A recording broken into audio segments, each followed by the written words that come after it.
Assalamu alaikum warahmatullahi wabarakatuh. Barkanmu da warhaka. So a wannan bidiyon za mu nuna yadda ake creating metamask.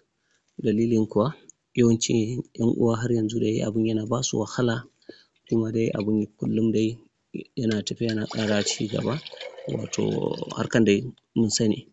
So yana da kyau a ce dai mun waye wa ire-iren waƴannan abubuwan tun da wuri, kar a bar mu a baya. Allah dai ya bamu sa'a. Kamar yadda kuke gani, bayan ka zo ka yi downloading ɗinsa a cikin Play Store, kamar yadda kuke gani na yi searching ɗinsa, sannan ga shi nan ya kawo min kuma na yi downloading ɗinsa. So abin da za ku yi, sai ku zo ku buɗe. Idan kuka buɗe, wato idan kuka yi opened, zai buɗe muku.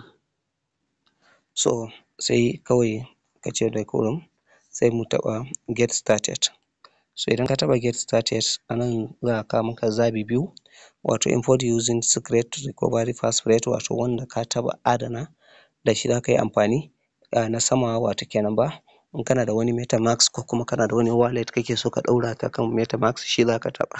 So yanzu ni ina so in buɗe sabo ne, zan taɓa wajen create a new wallet na ƙasa. Idan ka taɓa zai kawo maka haka, sai ka zo ka taɓa agree. Kana taɓa agree, za ka sa wannan marking ɗin nan, sai ka taɓa wannan marking, sai ka zo ka taɓa I agree. Kana taɓa I agree zai kawo maka irin wannan wajen, sai ka zo taɓa wannan accept ɗin nan. So ka ga yanzu da na taɓa accept ɗin nan dai bai kawo min wannan abun ba. Me yasa? Saboda wannan rubutun suke so in kai shi end, amma ni yanzu ban kai shi ba, shi yasa. So bari in taɓa wannan arrow, ga shi nan. Kana taɓa wannan arrow zai kawo maka end, sai ka taɓa accept. A nan wajen za ka yi creating passport, wato passport ɗin da dai kake gani zai maka kyau.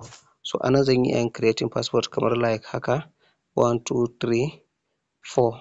So dole ne ya zamanto passport ɗin strong, wato idan an ce strong kamar yadda kuke gani yanzu da ga shi nan na saka 1, 2, 3, 4. Zan sake saka kamar like ABCD kuma, amma ABCD da zai zamanto A babba, B, C ƙanana, sannan kuma za ka haɗa da appreciate, wato wani number wanda zai zamanto kamar abin ɗauri, amma ɗauri kenan, zai zamanto ire-iren waƴannan lambobi na saman nan da kuke gani. Sai in zo in saka wannan at ɗin nan.